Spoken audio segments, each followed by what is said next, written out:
I'm here at Breakthrough T1D headquarters in New York City, formerly JDRF, to get the behind-the-scenes scoop of what it took to bring the T1D Barbie that launched earlier this year to life. Let's see if we can hear all about what took this doll from idea to reality. Hi, Laura. It's so good to see you. Thank you for coming here.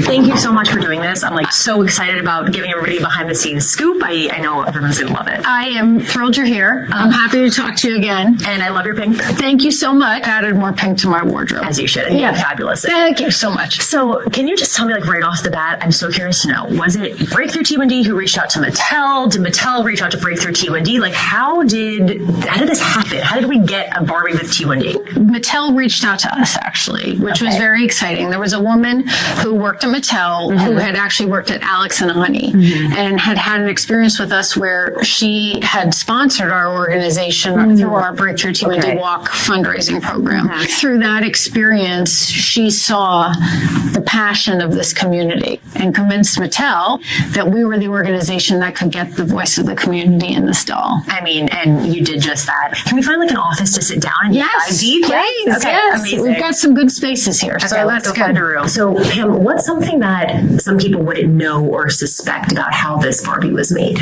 Well, how long it took. Contacted us in January of 2023, and as you know, she just came out in July. It was on my birthday. It was July 8th. Oh, that's right, July 8th. That's how I always remember it. We were at Children's Congress when she launched, and gosh, was that amazing to see those kids when we announced that on stage. So I think the time, care, and development that went into getting all the details right, getting the numbers, getting the graph right, just making sure that was precise was really important. Keeping a secret. Why was it Barbie? Out of all the ways to raise awareness? Well, from our perspective, she's an icon. She has always meant representation. If you think back to the earliest Barbies, I know we were just joking about how I had a Barbie room. There was a Barbie astronaut. There was a Barbie doctor. There was a Barbie scientist. She's always meant representation. So that made so much sense to us. And then for Mattel, this is part of a fashionistas line. There are many, many different dolls in this line that are meant to provide representation to not only little girls, but to everyone. What's the hardest part of bringing Barbie to life? We just wanted to make sure we did right by the community, and that's why it was so important for us to make sure the voices of the community were in this doll. So who were the folks who were going to play a role in the brainstorm? That was very important to us to get this right. And then does the 130 mean? What does her graph look like? We wanted to make sure we got that right. Talking about all the small little details, what were the conversations like with Mattel? Did they say, we're hands off, the type 1, you decide, what number goes on the pump, and you decide what the graph looks like? How involved were with both teams and in what aspects? I think that's the thing I love most about Mattel. They knew they needed the voice of the community in this doll, and they knew they needed to get it right. We enlisted several members of our community who played a role in the development process. So they were all part of these Mattel brainstorms to help develop a doll that made sense. So many things you wouldn't even think about. She has an athletic build. You didn't know that, but Barbie has different builds. She has an athletic build. Little things you'll notice, her outfit, for instance, the circles, representing diabetes awareness, a little bit of breakthrough blue. But you talked about the number. The number was, I'll tell you, you had asked me earlier, what was difficult? Getting to the right number was difficult. We wanted to make sure we really represented this well. And it was something that made us nervous. It's not too high. It's not too low.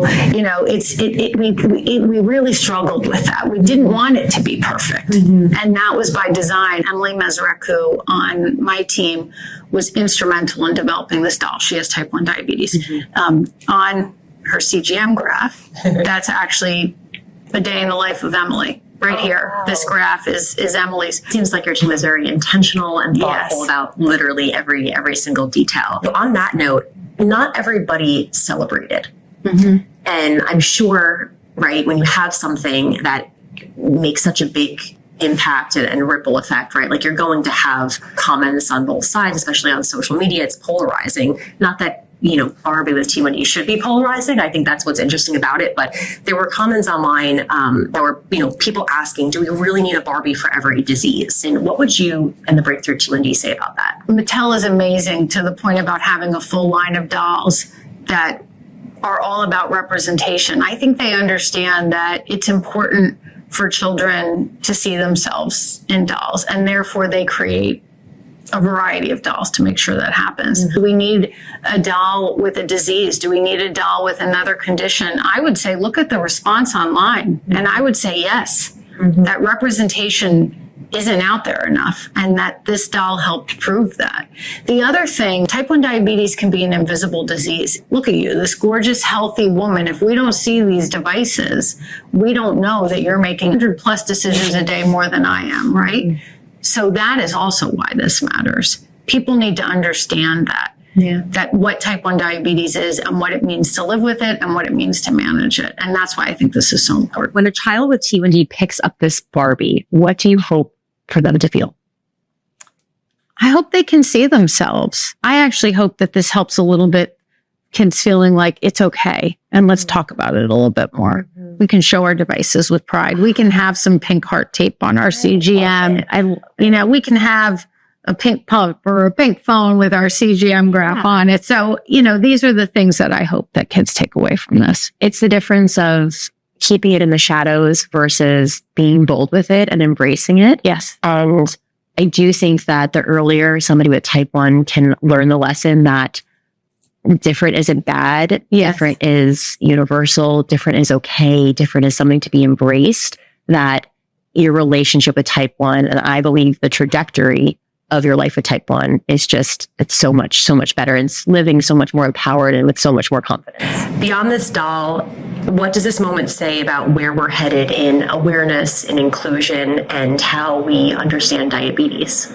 There's so much advancement being made. So I think as we're building awareness, we have this renaissance time in science, and I really see us headed towards something very, very positive, and hopefully, as you know, as we all work toward a cure one day. Absolutely. Cheers to that. Thank you to you and the entire Breakthrough T1D team and Mattel for bringing this to life. Well, thank you for coming here. Thank you for bringing this to your audience, who I know is so passionate and engaged as well. And I'm thrilled to talk to you about it. So there you have it. This Barbie may just look like a doll, but for kids and people living with type 1 diabetes, it is so much more than that. It is about representation. It is about feeling seen, feeling heard, and feeling not alone. Representation matters, and today it comes in the form of Barbie.